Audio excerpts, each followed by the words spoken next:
Creating the ultimate human being sounds pretty crazy when you put it like that. Rocky gives us a glimpse of what it could be like through Ivan Drago. This scientifically trained Soviet boxer is the prototype of the perfect fighter, crushing all those who dare to face him without going to such extremes. Totalitarian regimes have explored this idea, starting with China. It's the year 2002 at the NBA draft, the most anticipated event of the year. Each team will be able to select new players in turn according to well-defined rules, the goal being to unearth the future champion who will make their franchise shine. At 7.6 feet tall, Yao Ming became the third Chinese player in the NBA, but more importantly, the first foreigner selected in the first round of the draft. The hope he represents for the basketball world is immense, but this rise hides a more complex reality. Shanghai in 1980, a nurse cries out in surprise. An abnormal baby has just been born. It weighs 11 pounds, which is double the normal weight. So this might surprise you, but one of the first reflexes was to alert the state. In China, since the days of Mao Zedong, there has been a program where athletic talent is identified from a very young age. Doctors measure height and arm span and conduct tests to predict future growth. The windy ones at basketball, the agile ones at the gym, the fast ones at ping pong.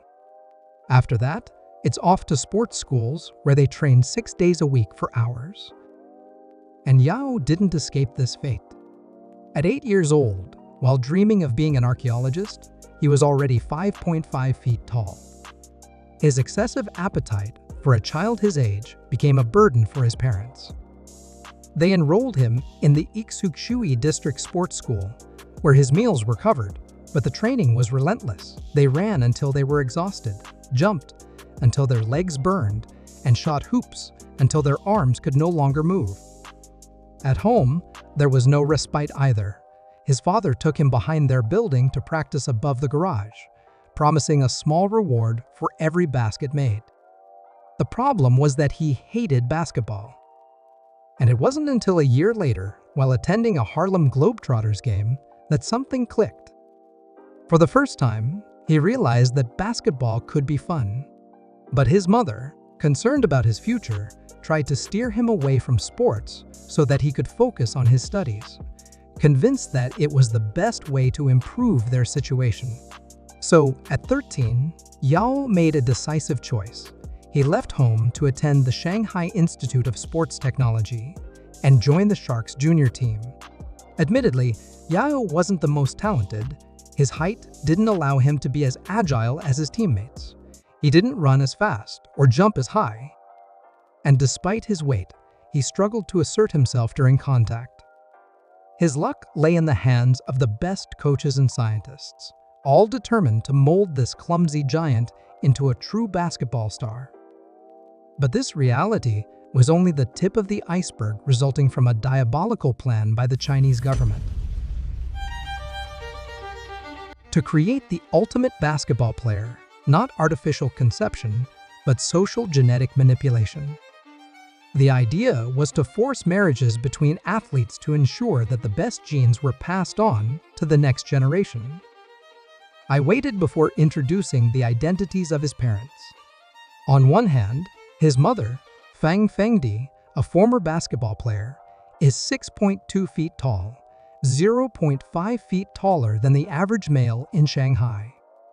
In the sports system, dating was prohibited and marriage could only take place after athletes retired, or at age 28.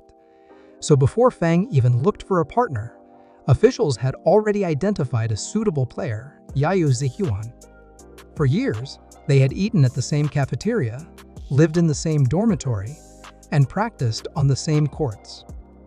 With all the official strategies to bring them together, it was almost inevitable that they would unite and have a child, Yao Ming. But did the plan work? It's 1997.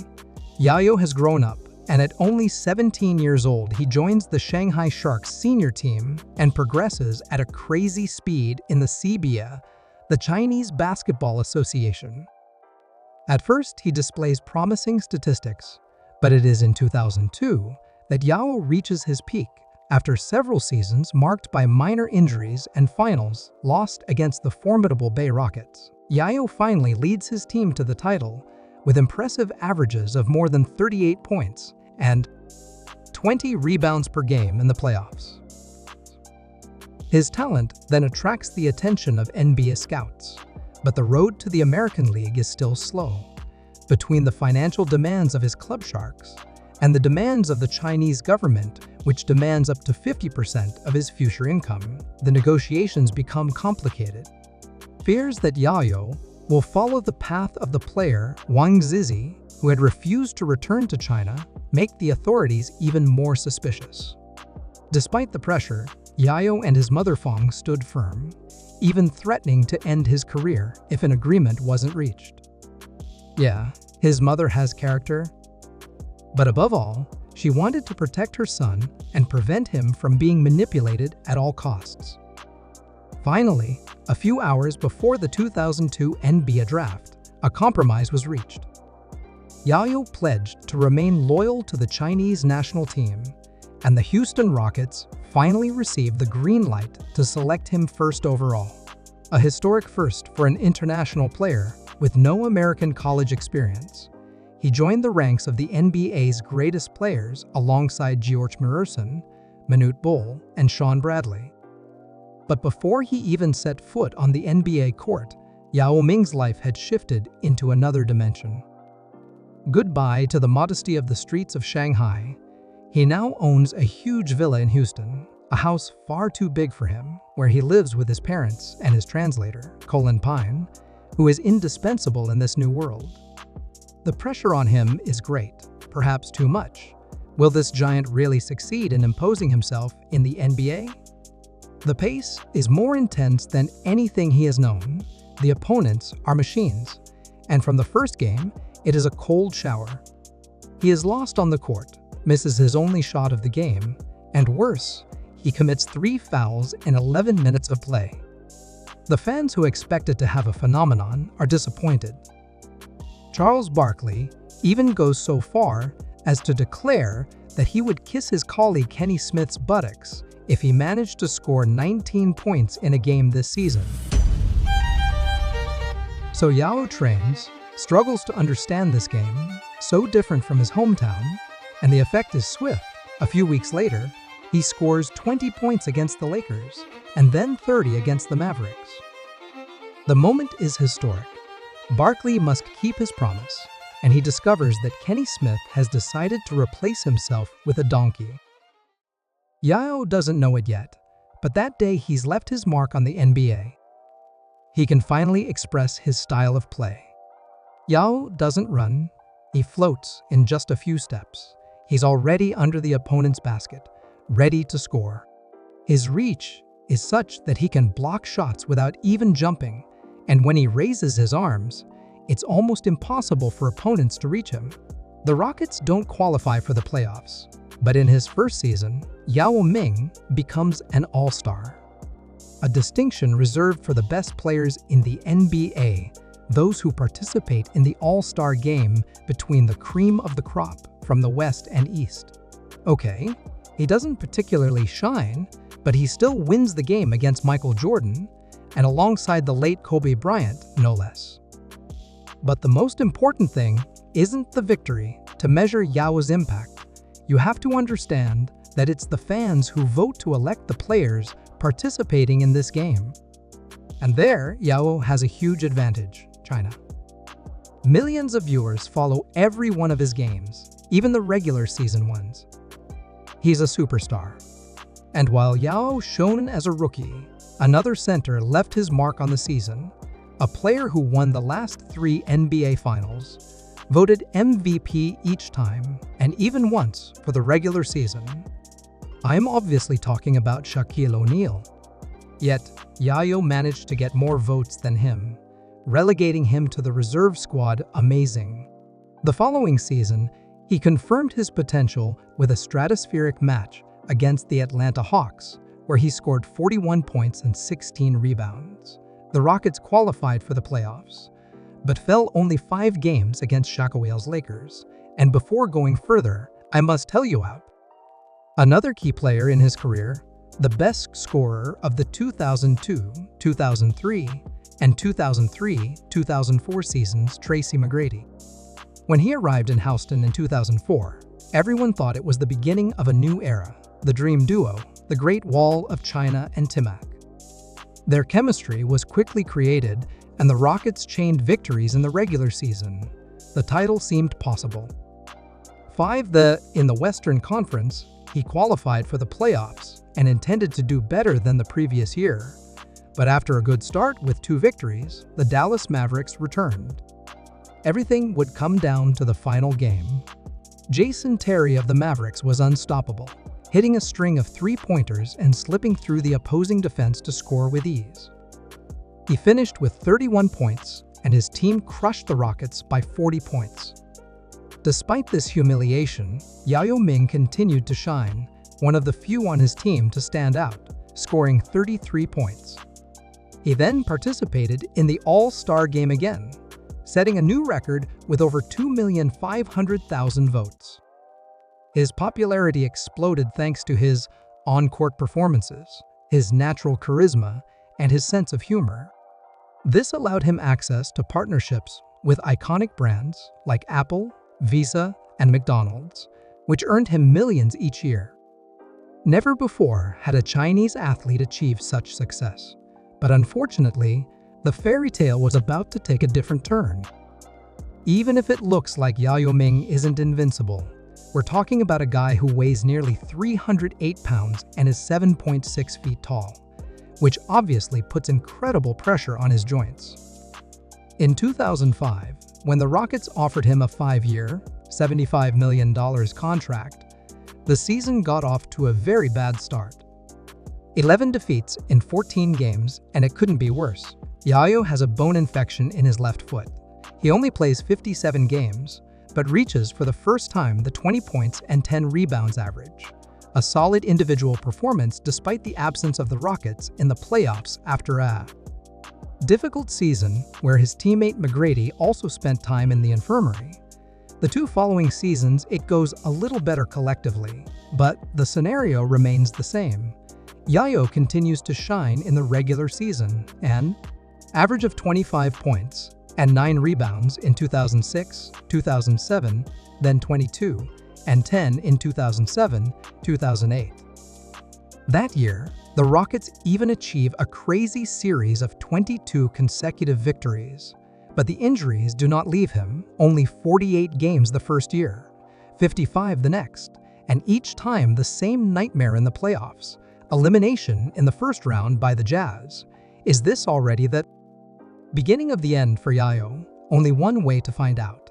Heading to the 2008-2009 season, one of the most promising for the Rockets. Around him, solid players like Louis Cola, Meta World Peace, Shane Bowder and Aaron Brooks form a coherent team.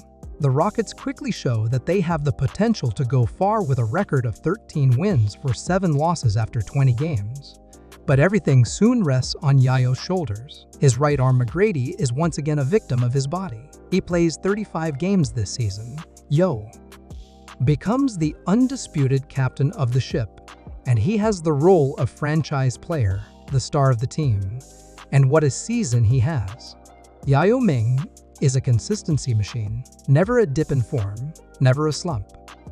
Throughout the season, the center alternates between 15 and 25-point performances, very rarely below 10. He embodies absolute consistency with his solid rebounds, efficient scoring, and consistently impressive shooting ability.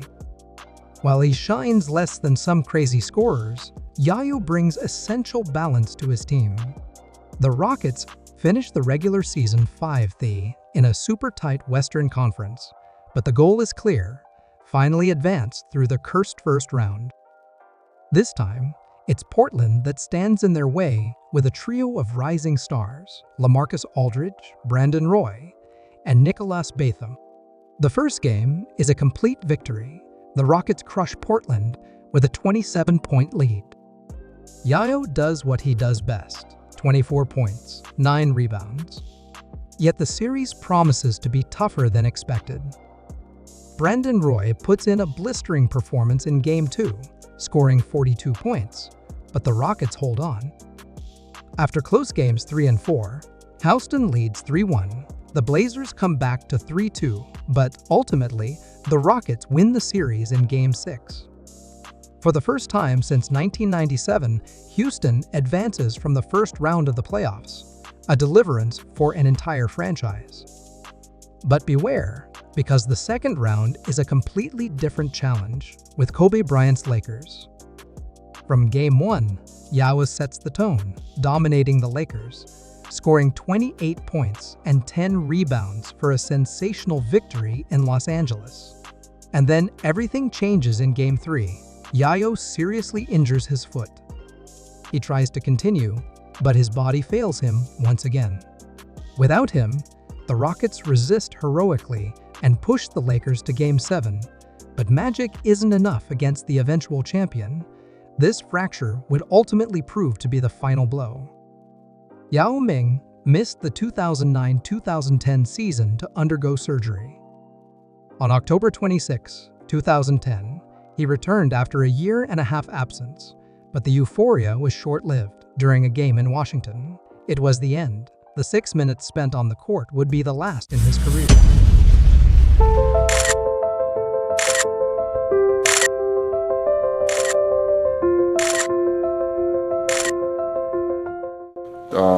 Have a special thanks for my friends overseas, special the fans in Houston. I would like to thank you for giving me a great 9 years during my NBA career. 9 years ago, I come to Houston as a young, tall, skinny player, and the entire city and the team changed me to a grown man, not only a basketball player, and also I gained my first daughter over there. I feel also I'm like a Houstonian, and I will always be with you. Thank you.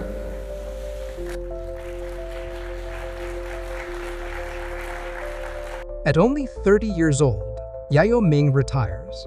The NBA loses a unique player, and Houston loses its titan. But Yao's career is not only defined by injuries or titles he did not win. No, it is much more than that. Yao changed the game, literally. Thanks to him, the NBA became a global phenomenon. He opened the door to millions of Chinese fans and showed that an international player could not only compete but also dominate at the highest level.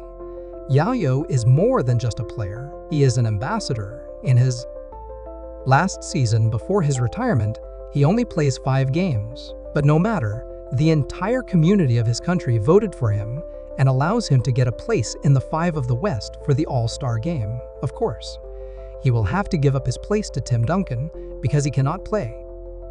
Another example, where in 2007, for the first clash between the Rockets and the Milwaukee Bucks, 200 million Chinese had their eyes glued to their screens because another of their compatriots, Yi Jianlian, was on the court facing Yao Ming. Well, I didn't tell you about the national team because it has little importance in his career, but individually, he is also very strong. After having taken his bearings at the Sydney Olympic Games in 2000, he became flag bearer twice. Performance-wise, in 2004, he ranked 3, best scorer and best rebounder of the tournament, notably thanks to a game where he slammed 39 points against New Zealand. After his retirement, Yao Ming didn't disappear. He returned to China, where he became involved in the development of the sport. He had already bought his former Shanghai club, which was in financial difficulty. He became the president of the Chinese Basketball Federation. His impact extends far beyond the court. He created the Yao Foundation, a charitable organization dedicated to education and sports development in China. Out of respect for him, his number 11 was retired by the Houston Rockets, and in 2016, he was inducted into the Hall of Fame. Ms. D'Oliva, Hall of Fame Executive Committee, ladies and gentlemen, good evening. When I heard that I would be the first speaker in tonight, I think maybe somebody made a mistake. Don't laugh, because I think this spot belongs to great Allen Iverson. You know why?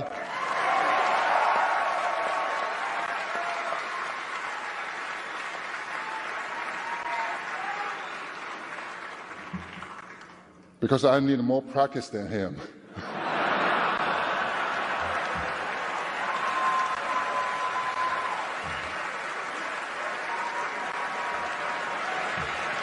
The ultimate recognition for an exceptional career.